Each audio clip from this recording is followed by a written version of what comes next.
May 12th, after the US-China trade talks ended in Geneva, US President Donald Trump gave a press conference at the White House. During the period, Trump suddenly mentioned a shocking word. And I think it's going to be fantastic for China. I think it's going to be fantastic for us. And I think it's going to be great for unification and peace. Trump's words immediately caused widespread interpretation. For China, peaceful unification with Taiwan is one of its important goals to achieve national rejuvenation. Therefore, the outside world widely believes that Trump's mention of unification is a declaration to Beijing that he still has the Taiwan card in his hand. The following day, the US State Department quickly came out to reaffirm that US policy on Taiwan has not changed. To explain the word unification, the State Department said Trump was speaking in the context of the US-China trade relationship. However, if Trump meant to talk about trade between the US and China, does he want the two superpowers to reunify? This explanation is obviously far-fetched. For businessman Trump, everything has a price. As long as the price satisfies him, anything can be sold, including Taiwan. So, will Trump really sell Taiwan to Xi Jinping?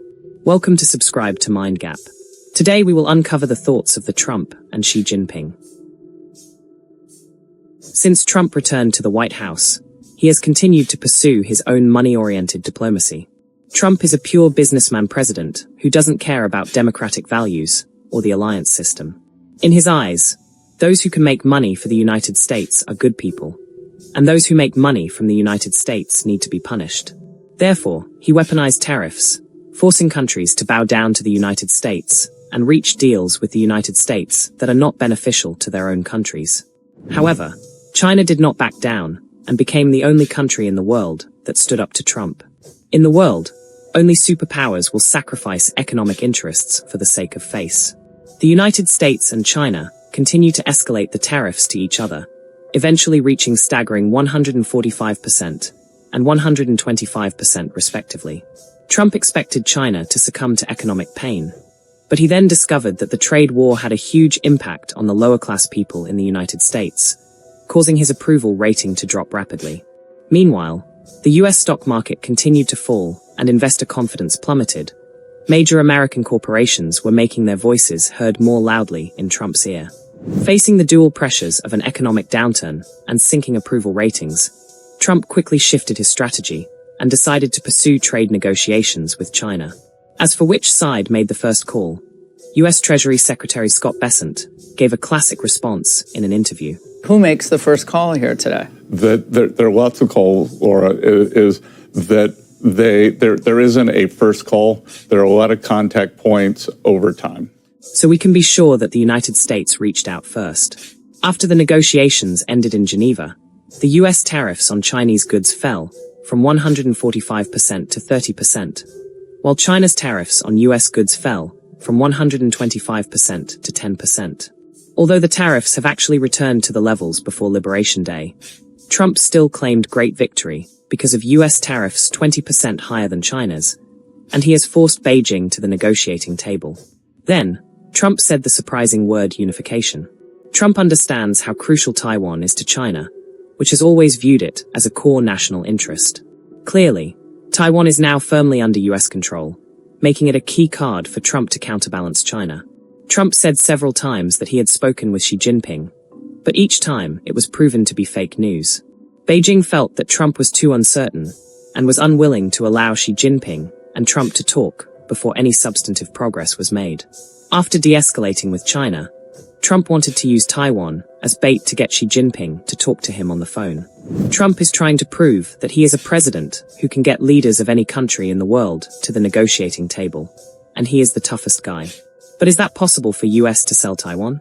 Well, let's first think of one question. Does Trump care about Taiwan? Currently he does.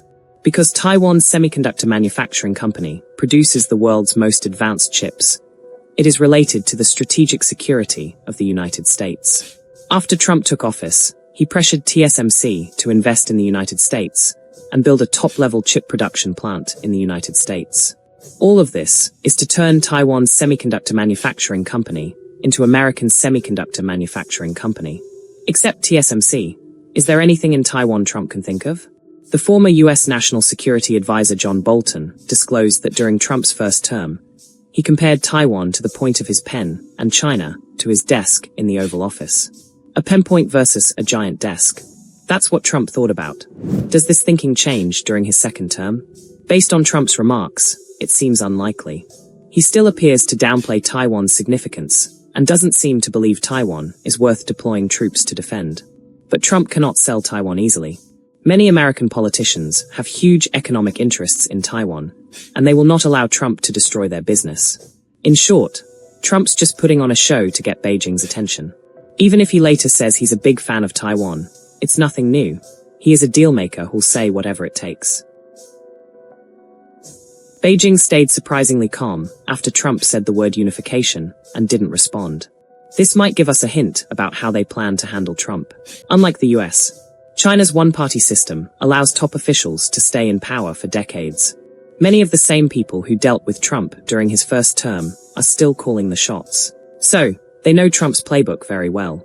Instead of reacting to Trump's words, they're likely to wait and see what he actually does, and then respond accordingly. When it comes to Taiwan, Beijing has always believed that time is on its side. While Taiwan is a core interest, it's not China's top priority right now. Many moderate voices in China argue that starting a war over Taiwan would actually hinder China's rise and disrupt its broader goal of national rejuvenation.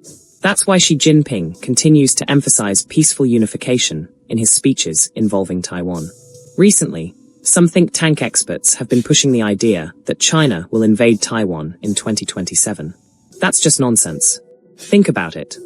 2027 is when the 21st National Congress of the Communist Party of China is set to take place, a crucial moment for Xi as he seeks a fourth term. Stability is key for the Communist Party, and the last thing she wants is a war during such a sensitive time. Beijing also knows that Taiwan takes its cues from Washington. If China wants to resolve the Taiwan issue, it has to negotiate with the US directly. Right now, China's strategy is pretty clear. Maintain a hardline stance against US interference while keeping lines of communication open and managing the Taiwan situation jointly with Washington. China is playing a two-pronged game, using military drills to intimidate pro-independence forces in Taiwan while quietly pressuring Taiwan politicians through US channels to keep them in check. It's almost like an unspoken agreement between Beijing and Washington. A Taiwan president who doesn't push for constitutional changes for independence still provokes China enough to stoke nationalism. Never says no to the United States is exactly what the CCP and the US government want most. For a one-party country like China, once a strategic decision is made, it's unlikely to change quickly. That's why Beijing is simply sitting back and watching in response to Trump's provocations. Trump's move is clearly a trap, and Xi, who knows him well, isn't taking the bait. What's more, during the India-Pakistan conflict, the Pakistani military shot down several Indian warplanes using Chinese-made weapons. This put a spotlight on China's military capabilities, despite not having been in active combat for over 40 years. The conflict gave Beijing a significant confidence boost, reinforcing its belief that China's military strength is unmatched in the Taiwan Strait region. With that confidence, Beijing is paying even less attention to Trump's words.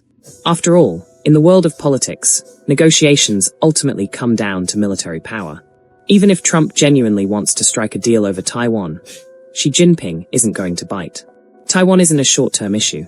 The power struggle between the US and China over it is likely to drag on for next decades. In short, while Xi Jinping continues to stress peaceful unification, he's in no rush to bring Taiwan under control anytime soon. Right now, China's main focus is on economic development and building up its national strength. Now, let's turn our attention to the least influential player in the Taiwan issue, Taiwan itself. In global politics, fully aligning with one superpower over another is a risky move.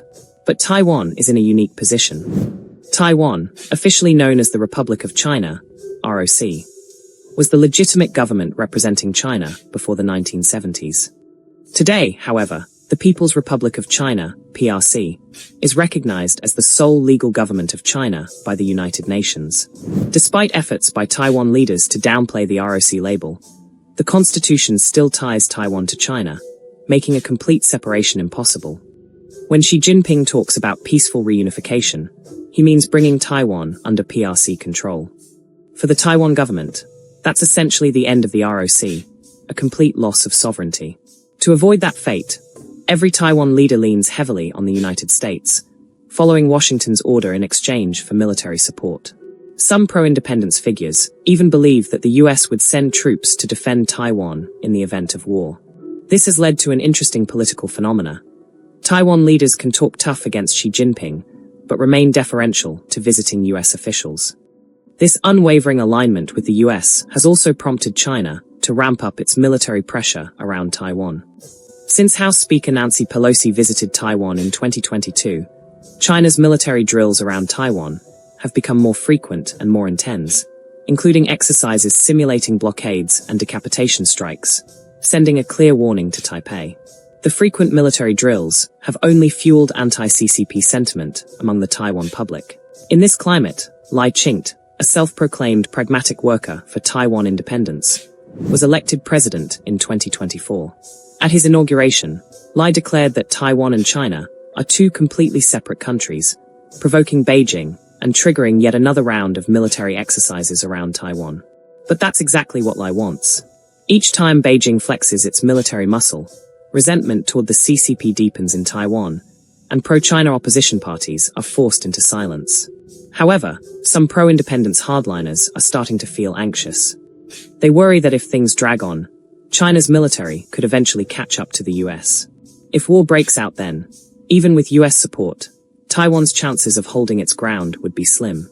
Adding to their unease is Trump's unpredictable stance. Some believe that if Trump is willing to cut a deal with Russia over Ukraine, he can surely sell Taiwan to China. For radicals, they think Taiwan should take actions to force Trump to express support for Taiwan. On March 13, 2025, Lai Ching took a bold step, labeling China a foreign hostile force. At the same time, 17 national security response strategies were launched to deal with China's threats of subversion, infiltration, media warfare, psychological warfare, etc. But as I mentioned earlier, Taiwan is entirely at the mercy of the United States. When Trump is ramping up his trade war with Xi Jinping, Lai Ching can act tough. But when Trump decides to sit down and negotiate with Xi, Lai has to play nice. In May, Lai Ching gave an exclusive interview to Nikkei Asia, saying that Taiwan's goodwill toward China has always been there. Lai's not wrong. The Taiwanese people have always shown goodwill. But when it comes to Lai himself, there's nothing to be seen. That's the reality for Taiwan. Caught between two superpowers, it doesn't get to make its own choices. Preventing Taiwan's independence is something both Washington and Beijing agree on. Taiwan is always part of the US-China bargaining table, but Taiwan never gets to see the deal. And that's what frustrates many Taiwanese. Their fate is being decided behind closed doors, and they're not even in the room. On May 20th, Lai Ching is set to deliver a speech marking his first year in office. Many analysts predict he'll adopt a softer tone toward China under pressure from the US. But I think Lai will likely stick to his usual rhetoric, emphasizing that Taiwan and China are two independent countries and rallying democratic nations to stand against authoritarian regimes. That's just who he is, and it's also a way to reassure his supporters. After all, his words cannot affect the overall situation, and Xi Jinping will not respond to his remarks. In short, relying entirely on the United States leaves Taiwan trapped with zero political wiggle room. No matter how hard Taiwan tries, it can't escape the fact that it is right next to China. What do you think? Welcome to share your thoughts in the comments below. This is mindgap. If you enjoyed the video, please consider subscribing. It really helps me out. Thanks for watching, and I'll see you soon.